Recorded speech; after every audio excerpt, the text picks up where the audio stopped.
gattax. barki yàlla si je ne me trompe pas c'est ça non. doy na war de en tout cas Mame Matar Gueye dama koy masaw nag. parce que moom mérito wul lii daal. non pas du tout. mérito wu ko te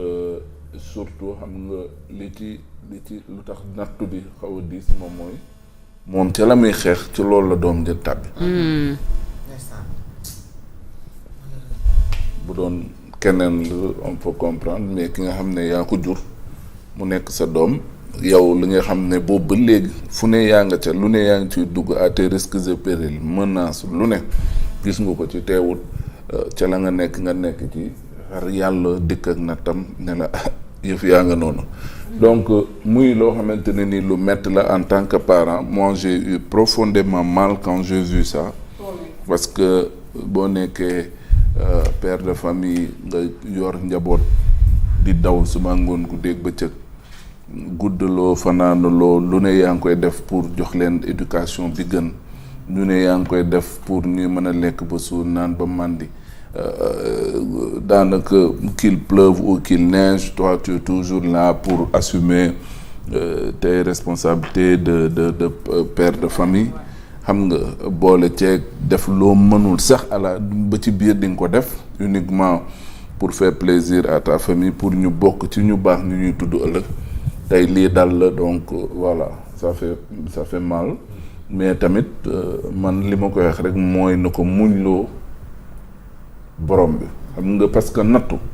jaam moom ak nattu ñoo ànd te àdduna jaam boo ko nekkee da ngay xam ne jaam nga gannaaw moomoon nag sa bopp te it la ci ëpp ci yow moomuloo ko da nga am ku la sàkk am droit def ci yow ak di defee na ko neexee loolu doo def lu dul muñee ko nag parce que tamit nangu ndogal bi te xam na ne lii jaam rek lay dal xaj na ne da nga nekk ci àdduna di nga dund di nga am une famille yàlla dina ne ñii kat nii nañuy mel ñëla nee nañuy mel tu es obligé nga doyloo ko borom bi te xam na ne jullit moo war a mun quand même di nangu dogal et di apprendre quand même à se surpasser di nangu tamit xool nan la koy jéggee de telle sorte que da ci ànd ak iman goo xamante ne nii gu doy sëkk lay doon pour la fille c'est dommage que c'est la deuxième fois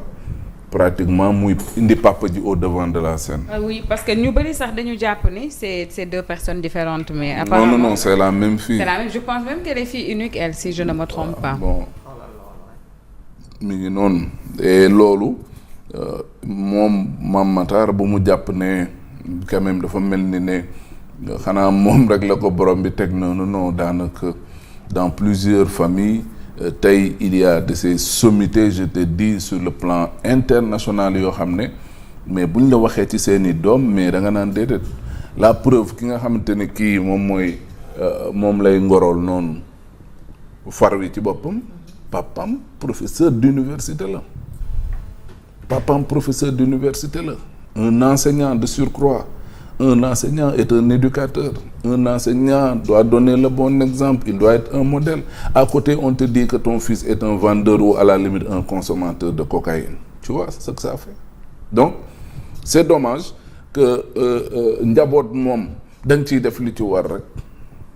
mais lii xew ëllëg mënoo ko xam. Parce que tu as beau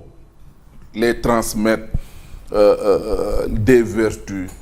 des valeurs, ainsi de suite. Mais bu ñu génnee ak fa ñuy dem toi tu peux pas di topp seen ginnaaw ak lu ne nga di ko def. à la décharge des parents. xam nga tam jàngat bi ci lii dafa bari parce que ça nous apprend aussi à modérer nos propos si njabootu jàmbur aussi xam nga Mame Makhtar jàmbaar la on le sait tous mais parfois itam da doon pousser torop ci xëy na telle ou autre personne boo xamante ne nii ñoom tam. am nañu ay papa am nañ ay yaay xam nga Sénégal neexu la waxee boo ko waxee ñu ne da nga nekk dans l'excès wala da ngay aberrer wala xamoo waxin mais il faudrait vraiment que charité bien ordonnée commence par soi-même. Tu ne peux pas t'acharner sur les enfants d'autrui alors que chez toi xëy na am nga ay problème ak sa njaboota nañuy wàññi non man loolu c'est personnel li ma ni c'est personnel man dama bëgg rek lu am ci àddina nit gi ñi di ci dem ak indulgence mais pas war ko faj kut ko kut wala pas war ci wax ju métti joo xamante ne nii suba bu dalee sa kaw day tax nit ñi yërmande bi ñu waroon am ci yow duñ ko am ci yow dañ naan defoon nga ko fi diw defoon nga ko fi diw defoon nga ko fi tey yaa aaye wala sa moomee je ne sais pas si je me fais comprendre. Bon, sauf que le cas de Mame Matar Gueye, ça peut avoir des différences, je le comprends, mais néanmoins daal. Oui, on peut ne pas partager le même avis, mais ce que je veux dire c'est que Mame Matar ci combat bi muy mené, honnêtement en aucun moment peut-être mun na ma échappé, mais en aucun moment honnêtement j'ai pas senti où il est allé même trop loin dans cette histoire lu dul wax ne oui c'est un mal qu'il faut combattre et que il faudrait que ñun ñu taxaw ci et que yoon tamit def ci liggéeyam. beneen bi moo di ne tamit Mame Matar lii ko dal nii mais da ko nangu ba pare ne que justice soit faite aussi parce que loolu moom mooy wax ji parce que moom nee na lii ndogal la mu nangu ko benn mais doomam c'est pas parce que doomu Mame Matar Gueye la ñu ci am ay indulgence ak ñoom seen moom il demande même que justice dem au-delà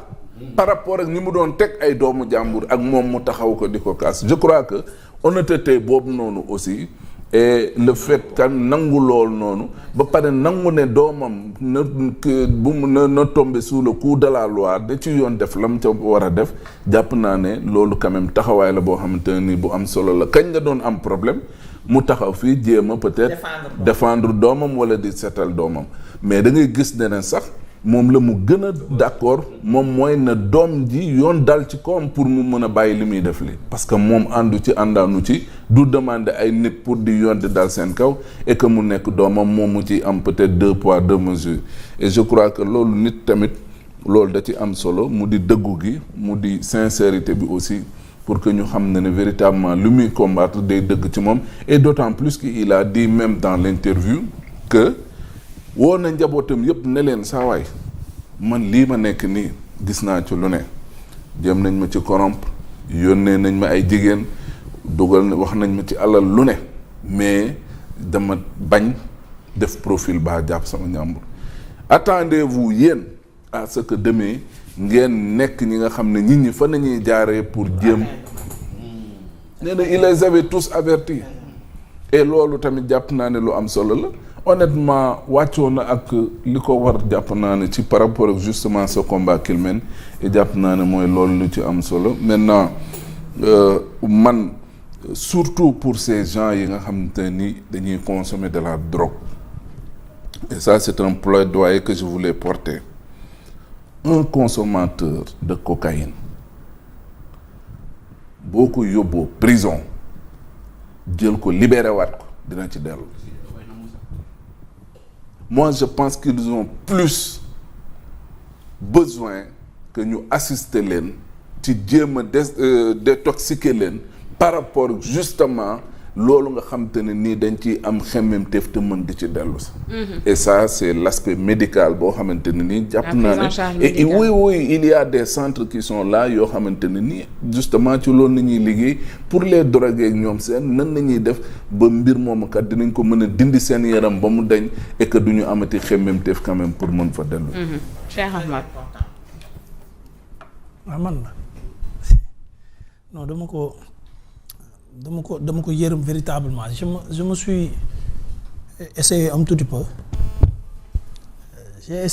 peu d'être à sa place pour ko jéem a comprendre lu muy dund ak am metti dafa metti tellement et mu dalee ko ci réew mu compliqué aussi tu sais Nafi sànq lu tax bi ngay wax ma naan la yaa ngi juum xam nga. non juumuma c'est mon avis c'est personnel. oui man tamit li ma lay wax ne da ngaa juum c'est mon avis maanaam ci sa